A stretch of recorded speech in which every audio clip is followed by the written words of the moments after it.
सो आज अपन देखेंगे जो कल हमने एल्गोरिथम का देखा था उसी का आगे वाला पार्ट। तो फ्रीक्वेंसी काउंटर जो पैटर्न था उसी का आगे वाला। तो उसका यूज केसेस एक तरह से बोल सकते हैं इसको कि वो यूज कैसे होता है। ठीक है, तो इसमें कैसे है ना कि अब देखो जैसे कि एक प्रणव एक स्ट्रिंग है। ठीक है, const name one is equal to Pranav. ठीक है, अब हमें ये देखनी है कि कॉस्ट नेम टू। अब ये देखो, अब हमें ये देखनी है कि सेकंड स्ट्रिंग जो होगी उससे हम फर्स्ट स्ट्रिंग क्रिएट कर सकते हैं या फिर नहीं कर सकते। जैसे कि फंक्शन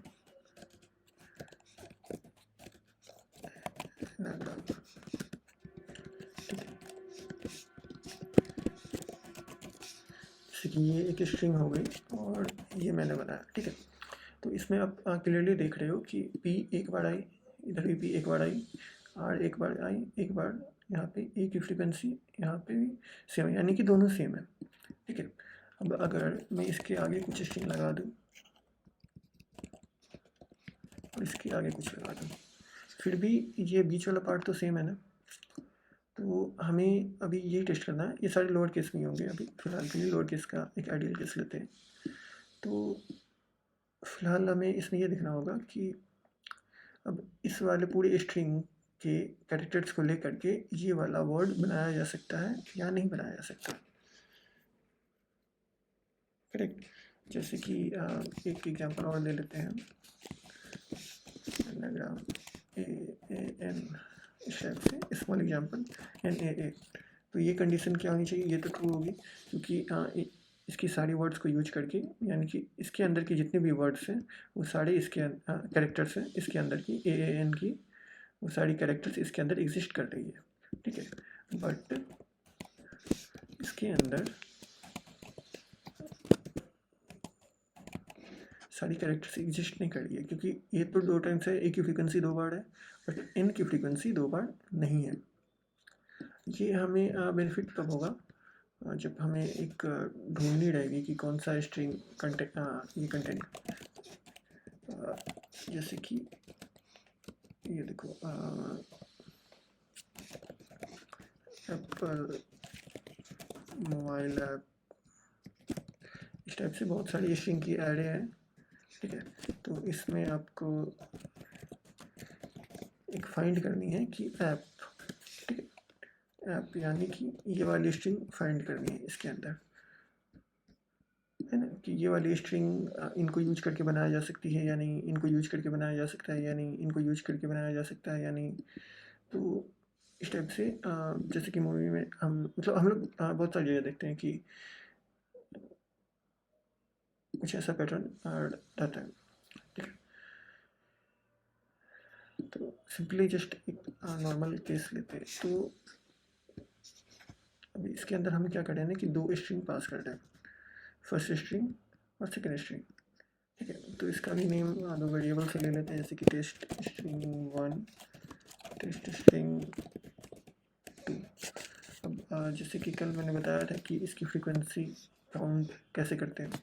देखो एक नॉर्मली देखो, तो हम कैसे टेस्ट कर सकते हैं कि ये इसकी सारी कैरेक्टर्स इसके अंदर एग्जिस्ट करती है, कैसे वो टेस्ट कर सकते हैं। तो उसके लिए हमें क्या करना होगा कि पहले वाले स्ट्रिंग की देखनी होगी कि ए कितनी बार लाई कर रही है। ठीक है, ए 2 बार है, सेकेंड वाले केस में क्या है, एन 2 बार है। ठीक है, अब देखो मतलब ये फर्स्ट कैरेक्टर ए एन के अंदर की फ्रीक्वेंसी है पूरी, कि ए कितनी बार रिपीट हो रही है, 2 बार, एन कितनी बार रिपीट हो रही है, एक बार। ठीक है, तो सेम मेथड से अगर मैं इसका देखूँ, सेकेंड वर्ड का देखूँ, तो क्या होगा कि जेड इसमें कितने फ्रीक्वेंसी है, जेड की 1 फ्रीक्वेंसी है और ए की कितनी फ्रीक्वेंसी है, 2।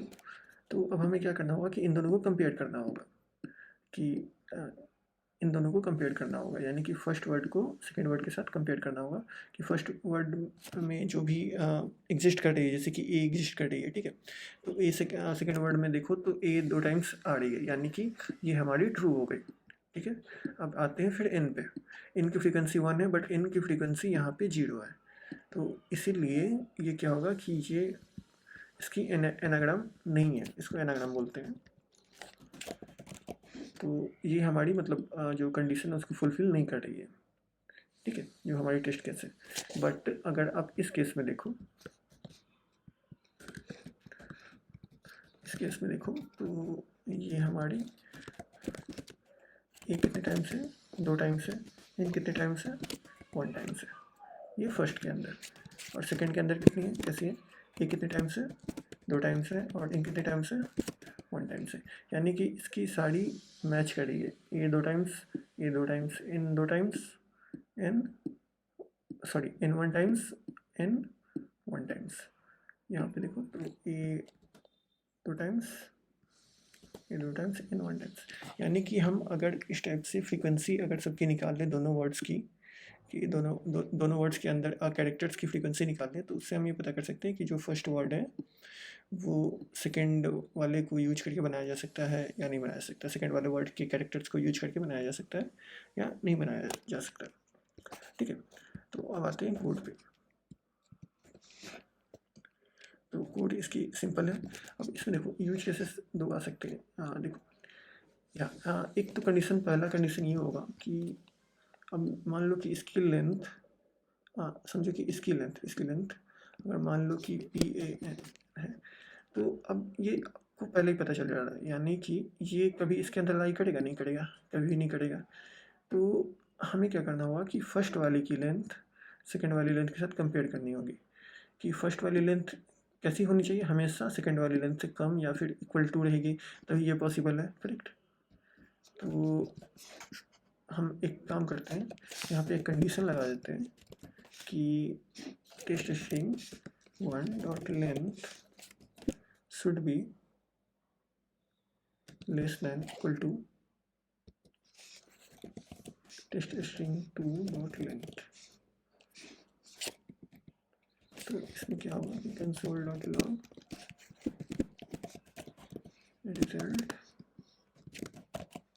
फॉल्स, ये हमें क्या करेगा, फॉल्स स्टेटमेंट पहले देते हैं, क्योंकि अगर फर्स्ट वाले की लेंथ ज़्यादा हुई सेकंड वाले से, तो ये तो कभी फर्स्ट वाले की वर्ड्स इसके अंदर मैच नहीं करेगी। जैसे कि एक देख लो, अगर मैं पी ए एन ऐसे लिखता हूँ, तो ए कितनी बार आ गई, 3 3 6 बार, ए 6 बार आ जाएगी, और इसमें क्या होगा कि पी भी 1 बार आई। तो अब इसके अंदर देखो कि वो तो मैच कर ही नहीं रहा, ये कभी मैच होगा नहीं होगा। तो इसलिए हमने लेंथ पे ही सबसे पहले ये कंडीशन लगा दी, ठीक है। अगर ये कंडीशन फॉल्स हो जाती है, यानी कि ये वाली कंडीशन अगर हमारी फॉल्स हो जाती है, ये टेस्ट भी करके देख लेते हैं एक बार कि, ठीक है। कंसोल ओपन करते हैं, node index dot JS, result false.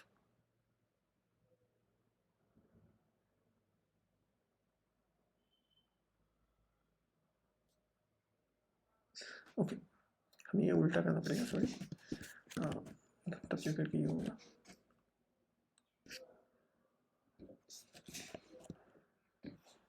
Equal to है, फिर भी हमें वो लेना ही पड़ेगा। देखो अभी ये फॉल्स स्टेटमेंट नहीं दे रही है, बट अगर यहाँ पे देखो, अगर मैं यहाँ पे पी डाल दूँ तो क्या होगी, ये फॉल्स हमें रिटर्न में दे रही है एक तरह से।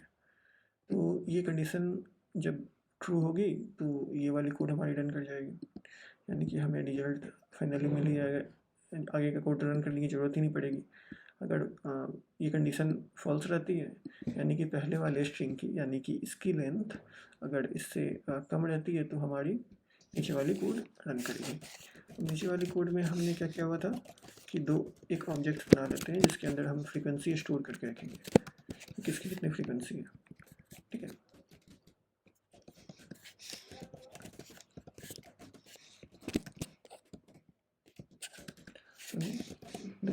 दोनों स्ट्रिंग की अलग अलग रख रहे हैं हम। ऑब्जेक्ट 1 के अंदर फर्स्ट स्ट्रिंग की रखेंगे और ऑब्जेक्ट 2 के अंदर सेकंड स्ट्रिंग की फ्रीक्वेंसी रखेंगे। तो मैं जल्दी से वो कर देता हूँ।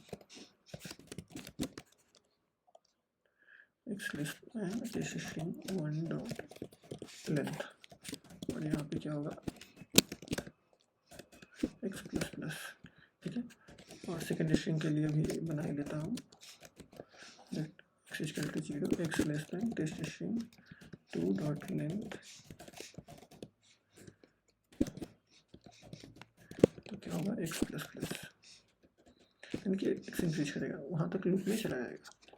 अब आते हैं यहाँ पे, तो एक कॉस्ट कैरेक्टर कैसे हम उसका स्ट्रिंग का देख सकते हैं, जैसे कि टेस्ट स्ट्रिंग 1 का एक्स पे करेंगे तो हमें एक पर्टिकुलर कैरेक्टर मिल जाएगी, ठीक है।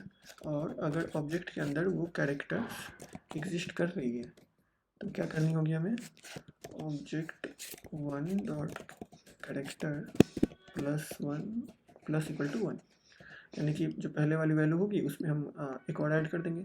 अगर वो एग्जिस्ट नहीं करती है तो क्या करना होगा कि हमें एल्स वाला एक कंडीशन लगाना पड़ेगा, object character object 1 dot character equal to 1। अगर ये ऑब्जेक्ट 1 के अंदर पहले से एग्जिस्ट कर ही नहीं रही है तो फिर हम उसकी फ्रीक्वेंसी क्या करेंगे 1 कर देंगे, क्योंकि जब भी ये कॉल होगा तो एक बार तो वो आ चुका होगा ऑलरेडी, ठीक है। सेम कोड हम उसके लिए भी डाल सकते हैं, आप यूज कर सकते हैं फंक्शन बना करके सेपरेट, तो उसके लिए कोई इशू नहीं है। तो यहाँ पे बस मैं चेंज कर देता हूँ, तो ये हमें क्या देगी रिटर्न, दोनों ही स्ट्रिंग की कितनी कैरेक्टर्स है, दोनों स्ट्रिंग की कैरेक्टर्स की फ्रीक्वेंसी क्या है वो हमें दे देगी। जैसे कि ये देखो कंसोल डॉट लॉग, अगर मैं करूँ ऑब्जेक्ट 1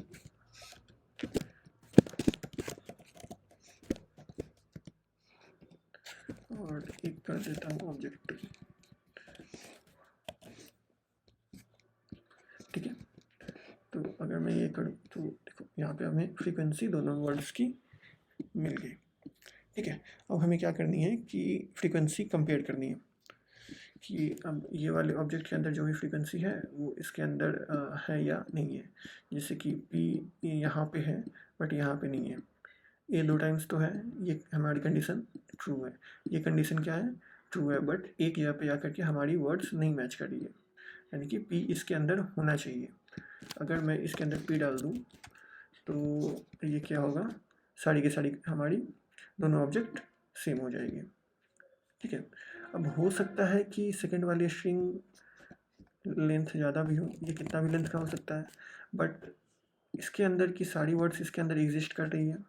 मैं दिखाता हूँ सेव करके, अब देखो इसके अंदर की ए 2 टाइम्स है, ए 4 टाइम्स है यहाँ पे, यानी कि ए का हम 2 टाइम्स दो हम यहाँ से उठा सकते हैं, ठीक है। इनका 1 टाइम्स है, इनका नीचे भी 1 टाइम्स है, यानी कि ऑब्जेक्ट 1 है, यानी कि जो स्ट्रिंग 1 है वो स्ट्रिंग 2 से बनाया जा सकता है,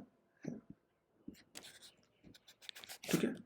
तो एक काम करते हैं फिर, अब एक लूप चलाते हैं, ठीक है, ऑब्जेक्ट डॉट कीज। इससे क्या होगा ना कि हम फर्स्ट ऑब्जेक्ट की जो है ना उसकी कीज़ बाहर निकाल लेते हैं, यानी कि हम ये देख लेते हैं कि इसकी लेंथ कितनी है, यानी कि टोटल इंडेक्सेस कितने हैं, टोटल कीज़ कितनी है। तो हम ऑब्जेक्ट डॉट कीज से उस वो देख सकते हैं, जैसे कि आप यहाँ पर कंसोल लॉग करो कीज़, तो ऑब्जेक्ट के अंदर जो भी कीज़ बनेंगी ना ऑब्जेक्ट 1 के अंदर वो कीज़ हमारी कंसोल में प्रिंट हो जाएगी। ये देखना अभी ए और एन ये दोनों बन रही है, तो क्या होगी कि हमारी ये एक एरे होगी, एरे बन जाएगी यहाँ पे ऑब्जेक्ट डॉट कीज़ करने से, और उसके अंदर ऑब्जेक्ट पास कर देने से क्या होती है कि ऑब्जेक्ट के अंदर की जितने भी कीज़ है वो हम प्रिंट करवा सकते हैं उसको, इसकी मदद से, इसकी हेल्प से वो हमें एक एरे के फॉर्म में रिटर्न करती है, डेटा एरे के फॉर्म में वो हमें रिटर्न करती है। और जब एरे की फॉर्म में रिटर्न करती है तो हम क्या कर सकते हैं, कीज़ डॉट फॉर ईच लगा सकते हैं सिंपली, करेक्ट। और जब फॉर ईच लगाएंगे तो इसके अंदर हमें यहाँ पे एक एडो फंक्शन पास करते हैं, तो क्या हुआ कि हमें वो कैरेक्टर्स मिल जाएंगे, जैसे कि ए मिल जाएगी, एन मिल जाएगी, तो हम यहाँ पे क्या लिख देते हैं, कैरेक्टर लिखते हैं, ठीक है। और एक बार टेस्ट कर ही लेते हैं कंसोल में कि हमारी कैरेक्टर्स मिल भी रही है या नहीं मिल रही है।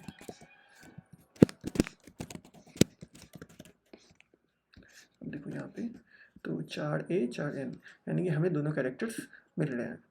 और मैं अब ये बताऊँ, मैं फर्स्ट ऑब्जेक्ट को ही क्यों लिया, सेकंड ऑब्जेक्ट को क्यों नहीं लिया, क्योंकि सेकंड ऑब्जेक्ट की लेंथ ज़्यादा भी हो सकती है, यानी कि इसके अंदर और भी सारे कीज़ हो सकते हैं। लेकिन हमारा टारगेट क्या है कि जो फर्स्ट के अंदर है, जो फर्स्ट ऑब्जेक्ट के अंदर जो भी जैसे कि एक फ्रीक्वेंसी 2 बार है, तो वो ऑब्जेक्ट 2 के अंदर भी उसकी फ्रीक्वेंसी 2 बार या 2 बार से ज़्यादा होनी चाहिए। ठीक है, तो इसीलिए मैंने फर्स्ट ऑब्जेक्ट का ही कीज़ लिया, क्योंकि उससे कंपेयर करना ज़्यादा बेटर होगा। और सेकंड वाले से कंपेयर करेंगे तो वो थोड़ी गलत डायरेक्शन में अपन चले जाएंगे फिर। ठीक है, अब क्या करते हैं कि अच्छा ठीक है, मैंने एक कंडीशन बनाते हैं कि अगर हमें क्या करनी है, चेक करनी है हमें यहाँ पे क्या मिल रहा है, वो एक पर्टिकुलर स्ट्रिंग या फिर एक पर्टिकुलर कैरेक्टर मिल जा रहा है हमें। ठीक है, जो भी उसकी कीज है, तो हम सेम की को ऑब्जेक्ट 2 के अंदर देख सकते हैं। करेक्ट, जैसे कि यहाँ पे ए है, तो ए हम यहाँ पे भी देख सकते हैं। यानी कि होना क्या चाहिए कि ऑब्जेक्ट 1 की ए अगर छोटी है या फिर बराबर है ऑब्जेक्ट 2 की ए से, तो क्या है, वो कंडीशन ट्रू है। करेक्ट, ऑब्जेक्ट 1 की जो ए है ऑब्जेक्ट 2 के ए से बराबर है या फिर छोटा है, तो वो सेम है, तब वो हमारी कंडीशन ट्रू हो जाती है फिर। ठीक है, तो उसके लिए हम क्या कर सकते हैं कि ऑब्जेक्ट वन की जो की है, यानी कि 4 हमारी क्या है, ए है, एन है। ठीक है, तो अगर ये अगर मैं ये करूँ तो क्या रिटर्न में मिलेगा मुझे, मेरे को दिखाता हूँ मैं। सॉरी, यहाँ पे एक मिस्टेक हो गई।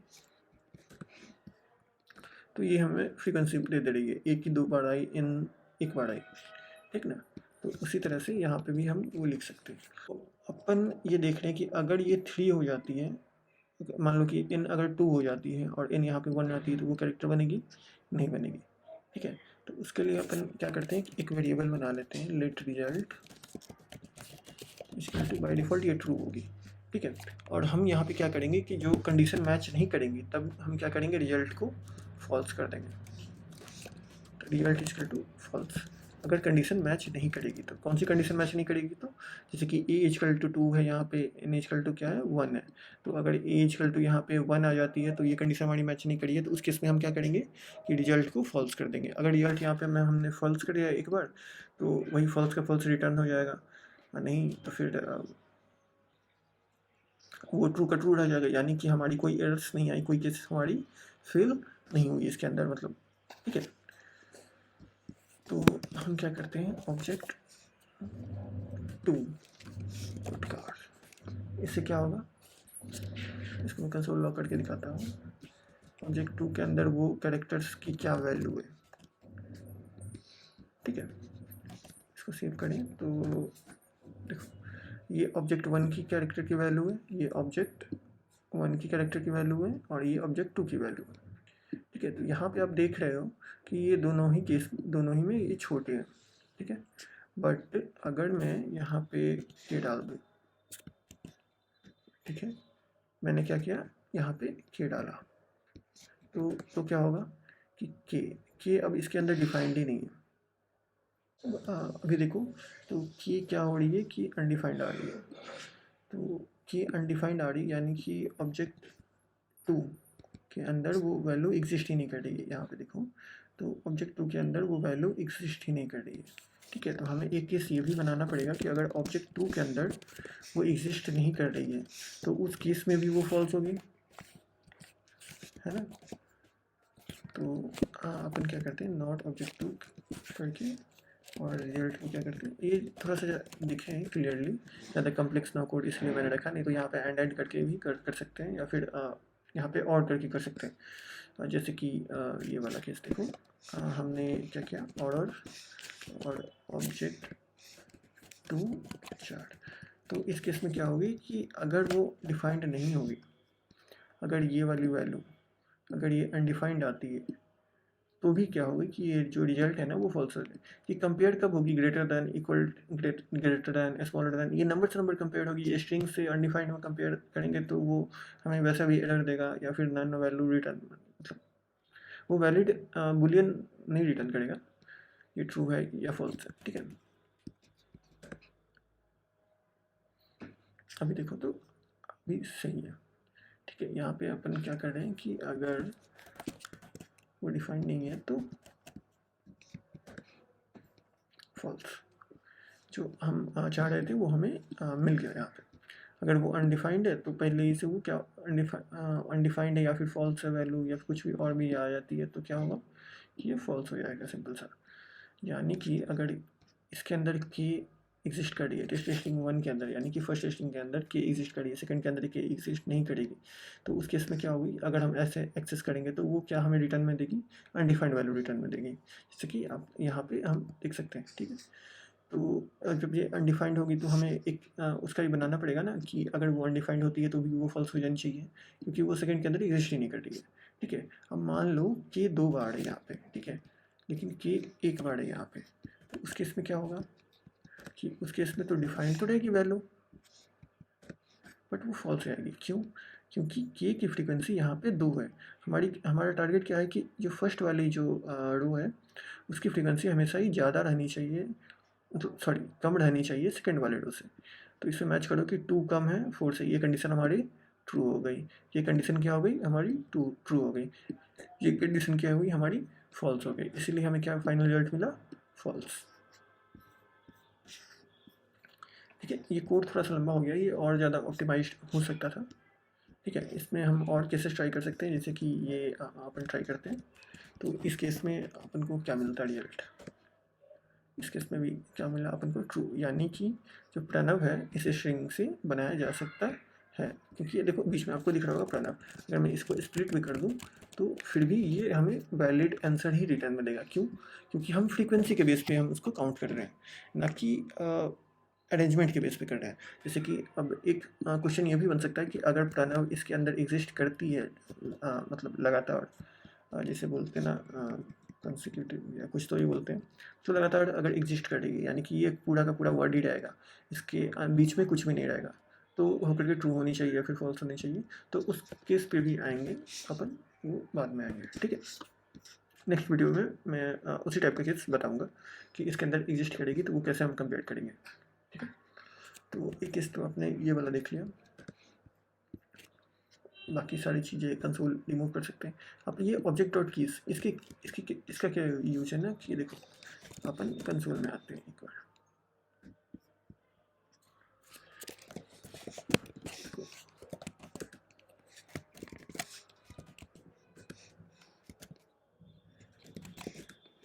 ठीक है, तो यहाँ पे आते हैं और एक बनाते हैं।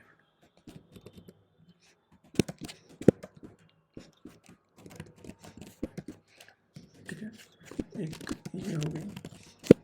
ठीक है, तो ये क्या बनी ना, हमारी एक ऑब्जेक्ट बन गई। ठीक है, अब मुझे इसकी कीज़ देखनी है, ऑब्जेक्ट डॉट कीज़ करेंगे तो अपन को क्या मिलेगा, जो भी कीज़ है ना, जैसे कि ए एक की है, बी एक की है, तो वो हमें कीज़ एक एरे के फॉर्म में रिटर्न में दे देगी। ठीक है, और अगर ऑब्जेक्ट डॉट कीज़ करते हैं तो, अगर ऑब्जेक्ट डॉट वैल्यूज़ करते हैं,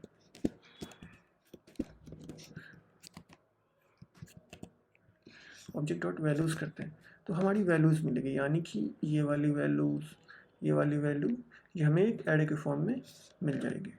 ठीक है, और अगर हम ऑब्जेक्ट डॉट इंक्रीज करते हैं